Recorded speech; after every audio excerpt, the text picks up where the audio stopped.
Hi, good evening and welcome to the council chambers. Just want to call the meeting to order for the Oxnard Finance and Governance Committee for July 22nd, 2025. Madam Clerk, may we have the roll call and posting of the agenda, please? Chair MacArthur, Here. Committee Member Rodriguez, Present. Committee Member Starr. Present. The agenda for this meeting was posted in the kiosk at City Hall, the Oxnard Public Library, the city administrative offices, and on the city's website on Tuesday, July 15th. Thank you. Thank you. If I could just have everyone stand for the Pledge of Allegiance, please. Everyone could just repeat after me. I pledge allegiance to the flag of the United States of America and to the republic for which it stands, one nation, under God, indivisible, with liberty and justice for all. Thank you. The next item on the agenda is public comments on items not on the agenda and non-action items. Madam Clerk, do we have any speakers for this item? Chair MacArthur and committee members, we do not have any public speakers in person or virtually for items not on the agenda. Thank you. Thank you. Noting there are no comments, we'll move now to the consent agenda. And the only item I see here is the approval of the minutes of the June 24th and July 8th, 2025 Finance and Governance Committee meeting. Do any members have any questions or comments? I don't have questions. They look correct. I move to approve them. Thank you. Anyone wishing to speak on the information consent agenda, they can come forward and fill out a speaker card, or if you are joining us virtually, please press *9 to raise your hand. Madam Clerk, do we have any public speakers on this item? Chair MacArthur and committee members, we do not have any public speakers virtually or in person for the information and consent agenda. Thank you. Thank you. I heard we have a motion from Councilwoman Rodriguez and a second by Councilmember Starr. Committee Member Rodriguez, Aye. Committee Member Starr, Yes. Chair MacArthur, Yes, and this motion carries 3-0. Thank you. thank you. The next item on the agenda is item D1 from the City Manager's Department. The subject, whistleblower activity report. The recommendation that the Finance and Governance Committee receive and file an update on the city's whistleblower hotline. And our Assistant City Manager, Eric Sansegaard, is here to provide that report.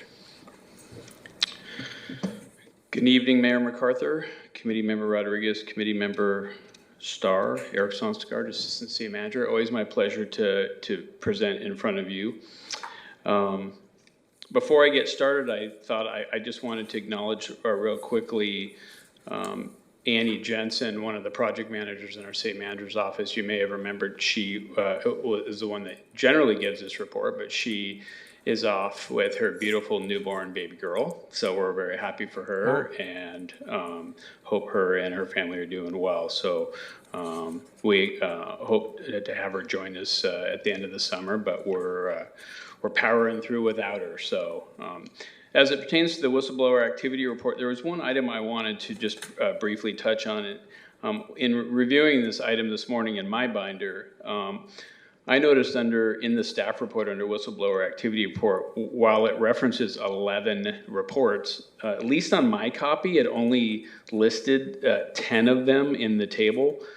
So it either got cut off on mine or it just didn't get included. Fortunately, the 11th one that is not on here, I reviewed it this morning. It actually was not really a submission. It was somebody using the portal to get a staff member to call them about something. So it really wasn't like a whistleblower submission. But if you had noted that in one point I said there were 11 and in the table there were 10, you would have noticed a discrepancy. So other than that, if there's any questions or anything else you'd like me to discuss or answer about the whistleblower program or the 6-month activity report, I'd be happy to do that.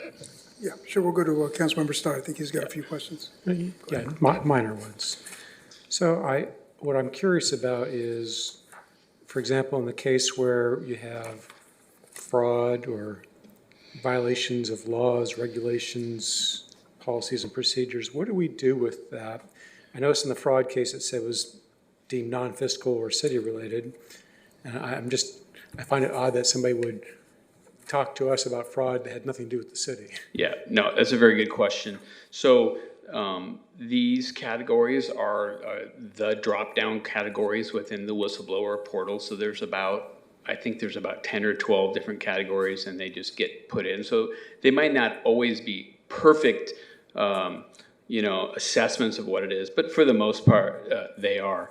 I can talk without getting very specific. I will tell you that almost half or about half of the submissions from the last 6 months had to do with people making submissions regarding the housing authority. So 6 of our 11 reports had to do with the housing authority. And so what we do, and it's generally like, hey, Johnny Johnson in unit 420, I don't think should be in section 8 housing. And so what we do is we take that information and we forward it to the housing department, and the housing department has, an investigative person that looks into that. So that's that. There's another one, violation of laws, regulations, policies, and procedures.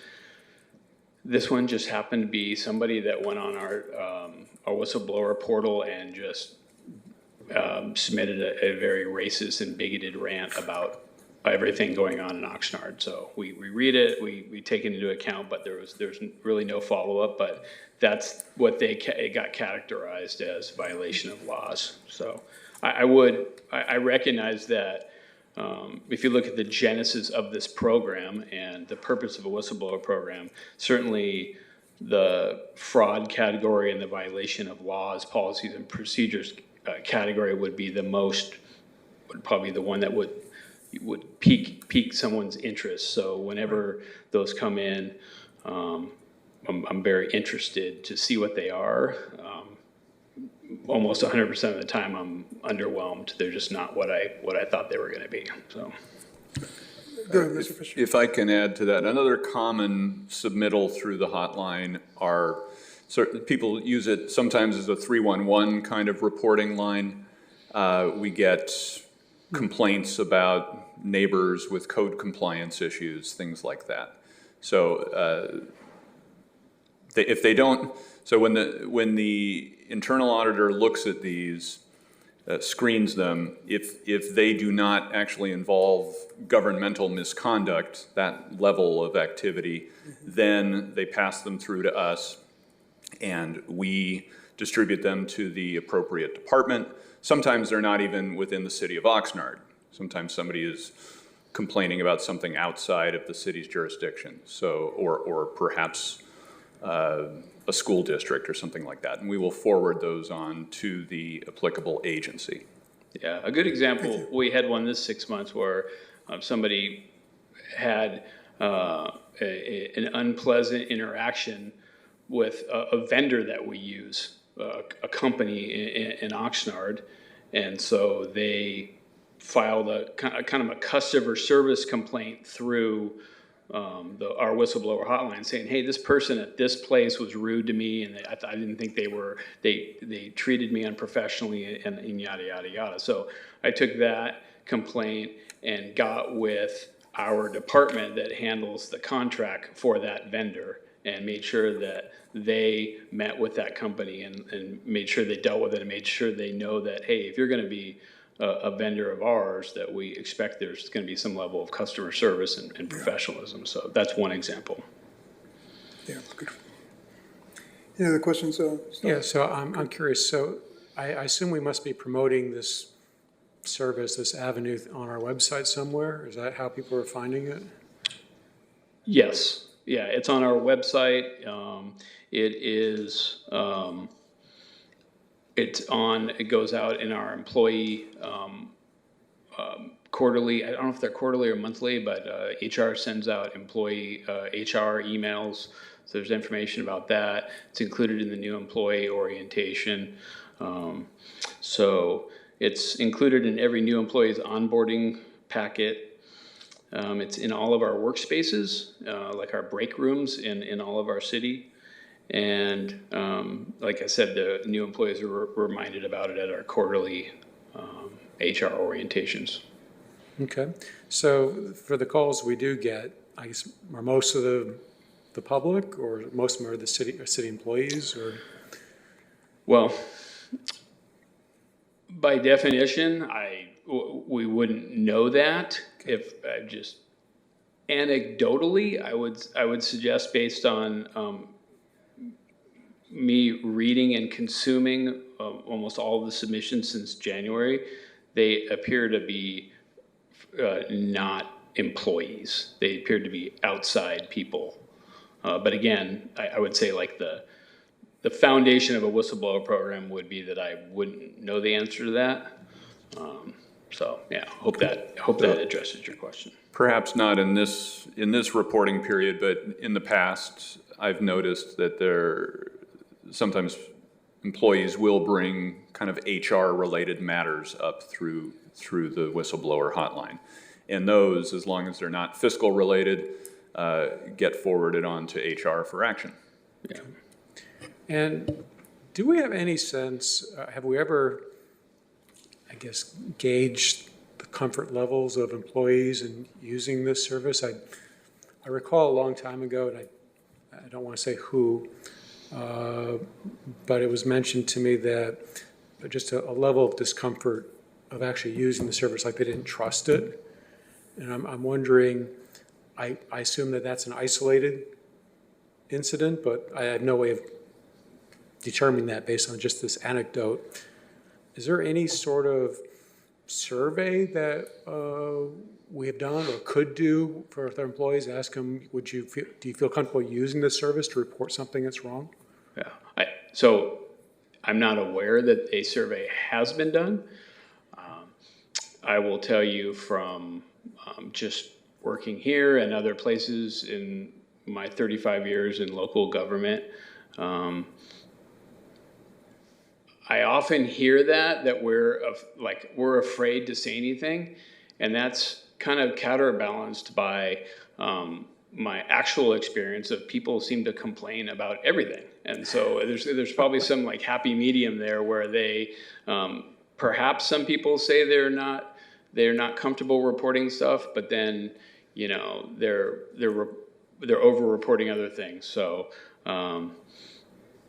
I don't know. It seems like if there is a problem, particularly as it pertains to like chain of command, I have never generally found employees reticent to make an anonymous complaint about something if they feel like it's necessary. But again, I just don't want to discount the idea that, yeah, there are some people in every workplace that probably feel like uncomfortable saying something. So I don't know if we ever do surveys of our employees here, but if we do, or if we do in the future, it might just be a worthwhile question to add to the list. And let's just get a feel for whether people trust that they can use the system to actually report wrongdoing, because we don't want people to feel like they have to stay quiet when they see something is going on that's wrong. I concur. It's a good idea, frankly. Any other questions or comments on this particular item? No. Madam Clerk, are there any speakers on this item? Chair MacArthur and committee members, we do not have any public speakers in person or virtually for this item. Thank you. Thank you. If there are no speakers, what's the pleasure of council? I guess it's a receiving I'm sorry, file, so yes, there's you're no right. Yep. action Thank to you. be taken. Yeah. Thank you. Thank you, Eric, very much. That was very good.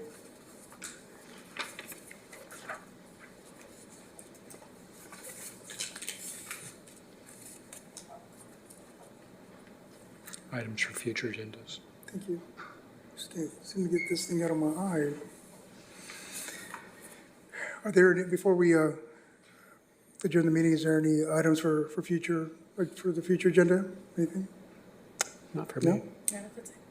You guys just want this to end, don't you? It's a very short meeting. Very short meeting, yeah. There be no further business on the agenda. Without objection, we are adjourned. Thank you, everyone.